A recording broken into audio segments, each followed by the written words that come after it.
Hello everyone. So the question that we have over here is if the sum of the reciprocals of the roots of a quadratic equation is 5 by 6 and the sum of the squares of the roots be 13, then find the equation. हम लोग assume कर लेते हैं एक कोई particular quadratic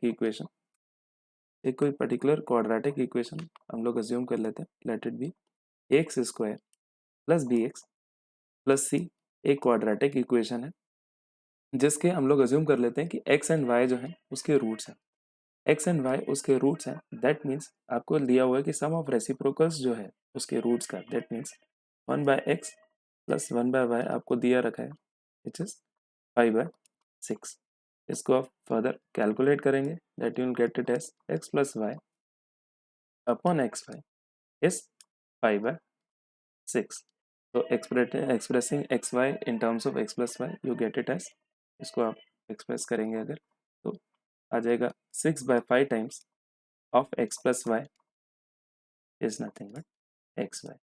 Okay. Then आगे आपका जो क्वेश्चन कहता है कि sum of the squares of the roots is 13. That means x square plus y square का जो sum है वो 13 के इक्विवेलेंट है. x square plus y square को मैं लिख लेता हूँ x प्लस वाई का whole square.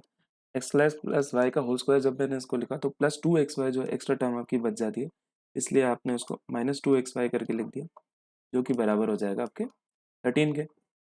X plus Y के स्क्वायर को आप वहीं का वहीं रहने दीजिए -2 टाइम्स एक्स वाई तो एक्स वाई की आप ये वैल्यू यहाँ से उठा के रख दीजिए यहाँ से that means -2 into 6/5 is nothing but -12/5 times x y is 13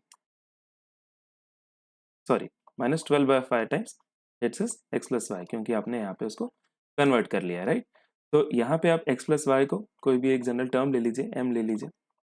तो जब आप इसको लिखेंगे तो ऐसे लिखेंगे कि m square -12/5 once again x plus y को आपने m लिख लिया is equal to 13 that means m square -12/5m -13 is equal to 0 के बराबर हो जाने वाला है. यहाँ पूरा आप इसका डिनोमिनेटर खत्म करने के लिए इस इक्वेशन को आप 5 से मल्टीप्लाई कर देंगे तो आपकी इक्वेशन जो बच जाएगी वो हो जाएगी 5m square -12m -65 is equal to 0. ये आपकी एक क्वाड्रेटिक इक्वेशन बन चुकी है. अब आप इसको स्प्लिट करेंगे. स्प्लिट कुछ ऐसे करेंगे कि जो सम है वो -12 के बराबर आना चाहिए. आपका सम जो है ये -12 के बराबर आना चाहिए और जो प्रोडक्ट है वो -65 इंटू 5 के बराबर. दैट मीन्स प्रोडक्ट जो है आपका -3 टू 5 के बराबर आना चाहिए. तो आप इसको स्प्लिट जब करके लिखेंगे तो आ जाएगा आपका 5m square -25m plus 13m. तो आप इस प्रकार से करके लिखेंगे -65 इज इक्वल टू 0 से बराबर आने वाला है. तो 5m यहाँ पे आपने कॉमन ले लिया है m-5 बच जाएगा प्लस 13 आपने यहाँ कॉमन ले लिया m-5 is equal to 0 that means 5m plus 13 into m-5 is 0 that means m के दो वैल्यूज पॉसिबल हैं विच इज -13/5 जब आपने 0 से इक्विवेलेंट कर लिया उसको और m इज इक्वल टू 5. अब मुझे पता है कि m जो है वो x प्लस वाई के बराबर है.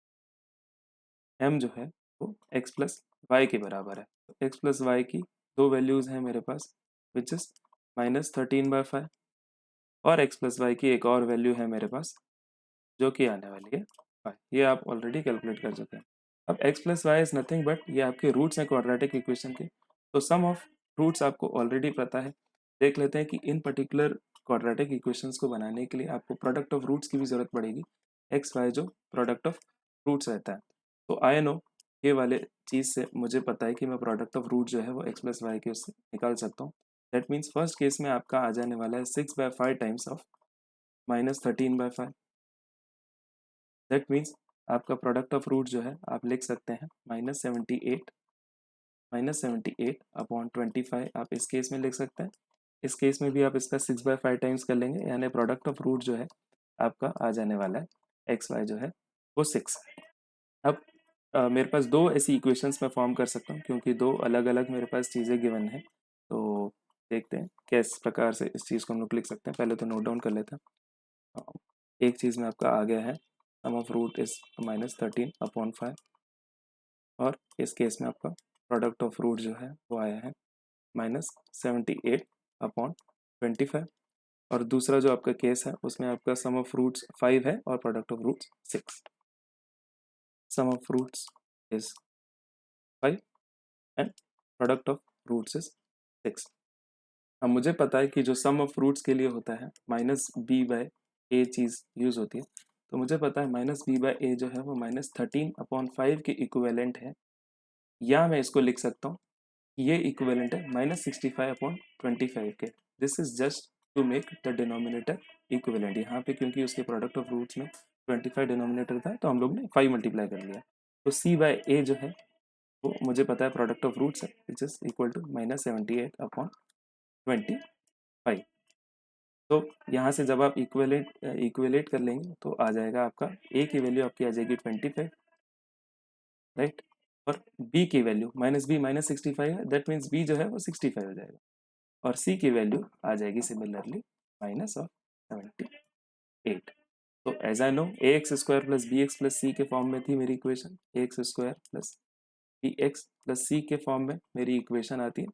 So ax² that means 25x² plus bx that means plus 65x plus c that means -78 is equal to 0। ये आप लगाना नहीं बोलेंगे, जैसे क्वाड्रेटिक इक्वेशन ऐसे रिप्रेजेंट होती है। सिमिलरली जब आप इसको सॉल्व करेंगे तो सम ऑफ रूट्स आपको पता है कि 5 है, दैट मीन्स -b/a जो है वो आपका 5 आने वाला है, c/a जो है आपका c/a जो है दैट इज 6 आने वाला है। ये -6 नहीं, दिस इज 6x + 1 ओके। तो ये जो है वो चीज़ 6 आने वाली है। तो यहाँ पे आप इजीली a को 1 ले सकते हैं, a को 1 ले सकते हैं क्योंकि डिनोमिनेटर जो है दोनों केसेस में इक्वल है। तो यहाँ पे आपका b जो है वो -5 आने वाला है और c जो है वो 6 आने वाला है, c विल बी 6। तो इस प्रकार से इधर भी आप इक्वेशन फॉर्म कर लेंगे, आ जाएगी आपकी ax² यानी x² -5x प्लस c यानी +6 is equal to 0। So these are both the quadratic equations that will be formed upon solving such an equation। तो आइए ऑप्शन की तरफ देखते हैं।